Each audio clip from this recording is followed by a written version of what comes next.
Hello there everybody and welcome back to Movie Squirm. Today I'm going to be reviewing the 1976 horror classic, The Omen, and this is directed by Richard Donner and stars Gregory Peck, Lee Remick, David Warner and Harvey Stephens. This tells the story of a couple whose adopted child, unbeknownst to them, is the son of the devil. I've always liked The Omen. I recently done a top 30 horror movies of all time video, and The Omen was in fact in there. It's an absolute staple of the horror genre, and I was excited to go back and revisit this because it's been a couple of years now, and we do have the first Omen coming very soon as well. And what I think this movie does really well, first off, is giving a dark aurora, a dark atmosphere surrounding this Damien character. When we go to the zoo, for example, the monkeys are just going, excuse the pun, ape shit, and trying to smash the car and stuff. And we also have the giraffes who see Damien and run away. We also have the nanny, Mrs. Baylock, who comes along to kind of protect Damien, and there's a real sense of dread when she turns up. There's always chilling music when the Rottweiler appears now and again, and something sinister always happens with him, and he's always around the Damien character. So the film lets you know very early on, especially that Satan's second coming, or the rise of the Antichrist, is in fact a real possibility on Earth here, because there's just something not right with this kid at all. Our first real glimpse of this, though, is when the first nanny, not Mrs. Baylock, hangs herself out the window at Damien's birthday party and says, "This is all for you, Damien." She then proceeds to jump off the balcony, and her body just smashes through the window there as everyone looks on in horror. And that is showing the true evil force around Damien. It shows that this movie isn't fucking about. Look at me, Damien. It's all for you. I really felt sorry for the mother, played by Lee Remick here, because she just seems constantly worried about Damien, and she is starting to think that there must be something wrong with her child. Like, why is this stuff happening to her son, who she sees as this innocent? She has no idea that he was adopted by, Gregory Peck's character early on in the start of the film. That's all done behind her back, and I kind of felt sorry for her. The part where Damien is being driven to church and he's just freaking out, and she's really worried about him, holding him tight and stuff. And even when the monkeys are attacking the car, she just can't believe what's going on. So, I thought she put in a fantastic performance, Lee Remick here.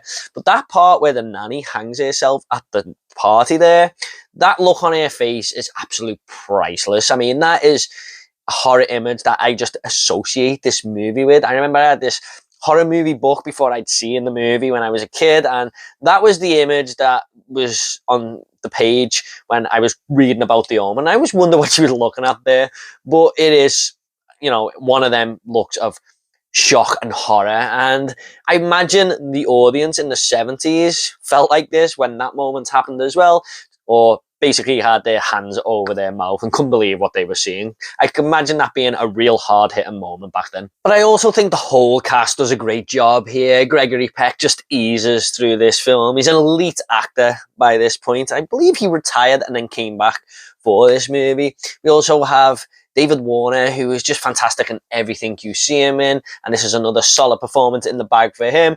And Billy Whitelaw, who plays this nanny, who is really creepy in the movie, and she is doing everything behind the scenes to protect Damien. She's an apostle of Satan, and we kind of hate her as a viewer. I think a lot of people talk about how good David Warner, Gregory Peck and Lee Remick are in this movie, but I think she's the real underdog, if you like. She's not the one who gets mentioned a lot, but she is probably my most hated character in this movie, because she is basically letting all this happen. And as a viewer, I really hated this woman, but that just shows how good Billy Whitelaw has done at her job, basically.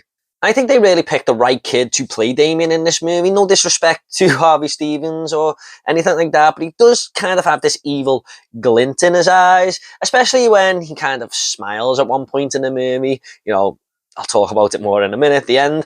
But also when the Rottweiler comes and he's kind of waving at the dog, and he's just got this jet black hair to sort of say that he's from the dark side a little bit there. He just looks the part, and we really do take a dislike towards this kid from the off. Not to mention when he tries to kill his own mother, or adopted mother. I was just like, holy shit, this kid's gotta die. I mean, that was the last straw. I gotta say, some of the death scenes in this movie were fantastic as well. We have the famous church spire death where it just comes down from the sky, or off the top of the church, should I say, and impales that priest, going right through his body and sticking in the ground, and he's just stood there. I always love that scene. Probably the best death in the entire movie, David Warner's decapitation scene. Every time we get to that moment, I'm like, holy shit, here it comes. And it's got some great practical effects there, I feel. But it just shows that this force surrounding Damien is so powerful, because these deaths don't actually come from Damien himself. They are from the surrounding areas, or things that just make things look like an accident, but really it's the devil himself. The dark of hell, basically, the forces of hell coming down and just killing anyone who gets in Damien's way. And he's also got them apostles on earth, like the nanny and stuff, protecting him. So it just shows how powerful Damien actually is. And just because he's this little kid doesn't mean he's easily going to be taken out. And there's some real Final Destination shit going on in this film. Look, I know this movie came way before Final Destination, and maybe Final Destination even took some inspiration from this. I don't know. But the David Warner photo deal, where they are showing that David Warner's death has been foretold, with the black shadow going across his neck there, and it showed the priest who was killed with the spire with the black shadow going across his body. I feel like that's God's way of maybe warning these characters what is to come. Like, he's trying to counter this force of evil. But that was just my take on it. I just think this has a great ending to the movie as well. Damien, who has survived the ordeal of his own father, or adopted father, trying to kill him with them daggers on the altar and stuff. And he's there now at his father's funeral with the damn president. And it just shows all the little grooves that Damien is working his way into. And when he becomes older, he's just going to become more and more powerful with all these powerful people around him. And the way he turns and looks at the camera and smiles, I'm just like, man, you little bastard. And just touching on the score once again here, A.V. Santani, which is the classical piece in this film, is really chilling and just gives off this dark religious vibe. It does feel like it's the devil's theme tune, or the devil's score, really, and it's implemented very well into the film. Every time you hear it, you're just like, oh, there's goosebumps, really, that something bad has either just happened or is about to happen. Now, guys, I don't have any qualms with the first hour of this movie. I think it's paced pretty perfect, and it's a non-stop thrill ride. My biggest negative of this film does come in the final 45 minutes. Now, I don't hate the final 45 minutes or anything like that, but I do feel like it takes longer to get through than the first hour, even though it is a shorter runtime. And that is mainly down to it just being a fact-finding adventure. Now, don't get me wrong, it probably has the best death scene in the movie in this final 45 with David Warner. And them two characters, Gregory Peck and David Warner, definitely work well together on screen.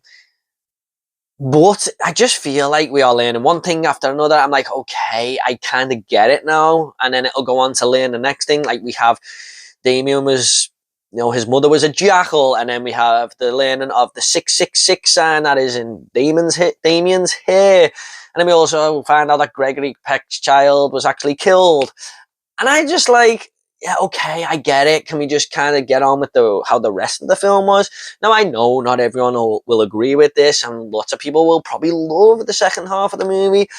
But for me, I just feel like it's a little bit bogged down, and it takes a little bit longer to get to the finish line, if you like. However, guys, The Omen is an absolute classic horror movie that deserves to be up there with a lot of people's horror favourites. I did move it down a little bit in the list after rewatching this into my top 30, but it's still in there. This is still a fantastic film. It's just that second half which slows it all down a little bit, but apart from that, I can't really find too many negatives with this movie. I'm just going to go ahead and make this movie now. I'm going to give The Omen an 8.5 out of 10. One of the best horror movies to come out of the 70s, and that is saying something because there was a hell of a lot in that decade. Okay, guys, at the end of these reviews, I always like to leave a little fun fact. Now, a fun fact for The Omen is that when this movie was getting made, there was a lot of sinister cases surrounding some of the actors and the crew. For example, Gregory Peck and screenwriter David Seltzer both took separate planes to get to this one location, and they were both struck by lightning. Also, Gregory Peck was about to board a plane to Israel for something about this movie, and instead of getting on that plane, he cancelled it at the last minute. That plane crashed and killed everyone on board. Also, the director, Richard Donner, was staying in a hotel which the IRA bombed. So, yeah, I mean, it's kind of like the forces of good didn't want this movie about the devil to be made.